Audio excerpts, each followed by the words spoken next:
Hi, welcome to Planetary Calendars, Astro Portraits. I'm Ralph Dimitas, one of the calendar's astrologers, along with Lonnie Dimitas.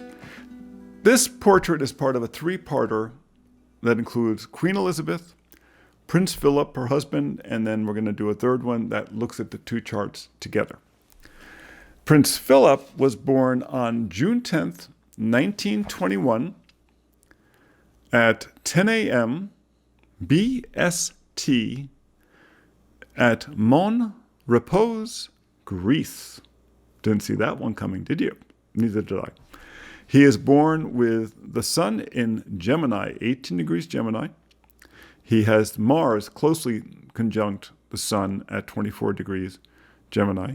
He has the moon in Leo, conjunct Neptune, and both conjunct a Leo ascendant. A lot of Leo there.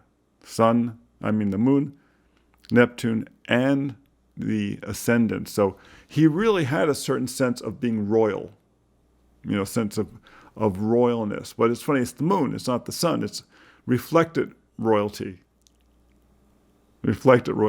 But remember that the moon in Leo is kind of an interesting position because when you look at the dignities, traditionally they say, well, the sun rules Leo and Cancer is ruled by the moon. But in truth, when you go into the ancient text, the sun had two rulers. The sun had Leo and Cancer as a ruler. And then when you do the geometry, when you look at the moon, the two rulers for the moon are Cancer and Sagittarius. And then the exalted is Taurus, and then the introvert versions are the opposite of that. So the moon is Leo is kind of it's not a strong position, but it's certainly a reflective position. And what's interesting is both he and Elizabeth had the moon in Leo. So they both had an emotional sense of being very comfortable with the attention, being comfortable being looked at. It's comfortable. And of course, he had Leo rising. He was very comfortable with that, like that. And if you look at him, he seemed like a very royal person. He had Neptune at the rising, which is interesting too, which means he had a global sense. And of course, it's interesting that it's Neptune because I believe he was a naval officer. And he was born in Greece, at the place of islands, but he was a naval officer.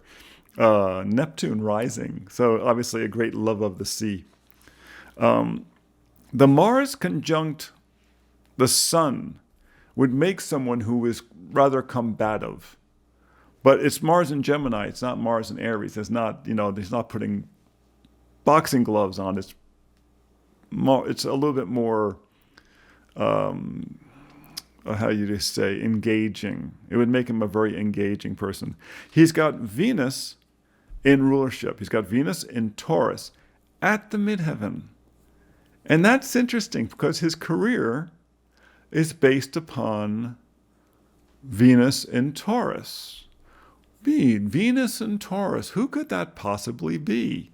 At 5 degrees Taurus, his wife's sun is at 0 degrees Taurus. So his whole career, to a certain extent, after a certain point, had to do with his relationship with his wife, the Queen. What's interesting, too, is that nearby, just over the line into Aries, is Vesta, the eternal flame, conjunct the south node. And this is interesting, where Elizabeth has the south node aligned east to west. He has the south and north node, south node and north node aligned north to south. So once again, very strong reincarnational connections here for these people. This really relates to multiple lifetimes they've been through. So you have this Gemini with this strong Leo. Very interesting combination because Gemini is, they're quick, they're verbal. He has Mercury in Cancer conjunct Pluto in the 12th house. So where normally Geminis are very verbal, the Mercury in Gemini makes them a little more cagey, you might say, a little more careful in what they say. They can also come across as being grouchy, a little caustic. Mercury, anytime you put Cancer in there, remember it's the crab in the shell. They can be a little caustic. And Cancer pinches you. They don't bite, but they will pinch you. And he has Pluto, Mercury, and Ceres, all in Cancer in the 12th house. So, you know, like their bedroom talk, their pillow talk, for instance, would have been a place where he kind of maybe teased her a bit more because of the Mercury there, but also talked with her Pluto about serious issues and also kind of gave her guidance, Ceres. So behind the scenes, he was a very strong influence. With the Leo rising, he has Virgo in the second house. There he has Jupiter, Selena, Hygeia, Saturn, and Astraea. Now, the two main planets, of course, are Jupiter and Saturn, and they're within 8 degrees of each other. It's that Jupiter-Saturn conjunction that comes together every 20 years that basically resets an economy. And people who tend to have that in their charts are born at a time in which things are kind of at a standstill a little bit. And so as a result, his economics would not have dramatically changed in the course of life. He would have been born to money and then married into money. And, he was supported by this all his life. On the other hand, with the Virgo there, he would be very precise about it. He'd be very good about it. He'd probably, with Jupiter there, he'd probably tend to be, kind of lucky in terms of how he invested. But with the Saturn there, he'd also be very conservative. So he'd be careful about his investments, in terms of, the propriety. You're married to the queen, you're part of the royal family, you have to be concerned with the propriety. Opposing that is Uranus in the 8th house in Pisces. He probably made investments or had, the royals all have some charity they benefit that had some type of unusual spiritual connection.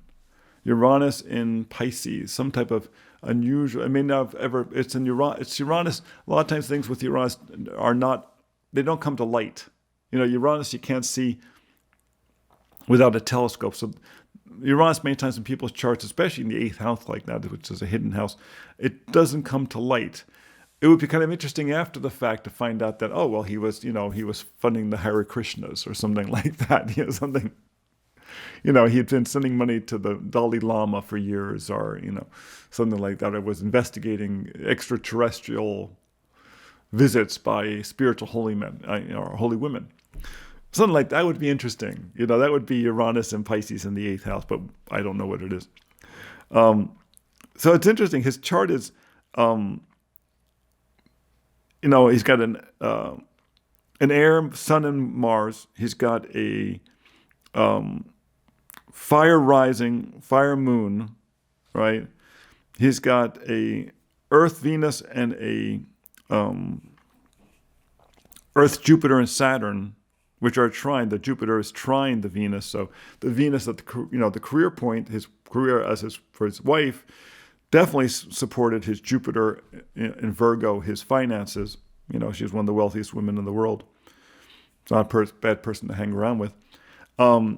So he's got this interesting mix between the two of the solid foundation and at the same time, this brightness that comes from the air and the fire. So he's an interesting polarity, which you oftentimes find with Geminis. They tend to have very strong polarities in their personalities. What's real interesting is that the whole chart, all the major planets, except for the Uranus, are on the eastern side of the chart. So much of his life was about his self-determination. I mean, he was born into wealth, I'm sure, but he joined the Navy, and he was a naval officer and was actively engaged in the career. He was really pursuing that. But that Uranus in Pisces in the 8th house, that's the handle of that particular bucket, you might say. And it's tilted off to one side. That you might also call that a bowl shape. But that Uranus in Pisces, it's the leader of the pack. It's the one that's ahead of the pack. But once again, it's not obvious. There was something about his particular belief system and the way he used that to manage his family and manage his resources and manage his partnerships that was not very obvious. But it'll be interesting as now that both of them have passed and biographies come out to find out what that would happen to be.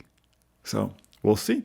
So that is Philip, Prince Philip, the husband of Queen Elizabeth. And then the next one, we will look at the two charts together, see if there are any connections, and explain why they were married for such a long time. I imagine there'll be something or other. And remember, you can find our portraits every Tuesday at Planetary Calendar Astrology on YouTube. You can find our forecast for the coming week every Friday for the coming week. Please subscribe and push the little bell, and that way you'll get reminded when they come up. And if you don't have your planetary calendar, your day planner, your wall versions, or your pocket version, or your digital, you can find those at planetarycalendar.com. Until next time, be well.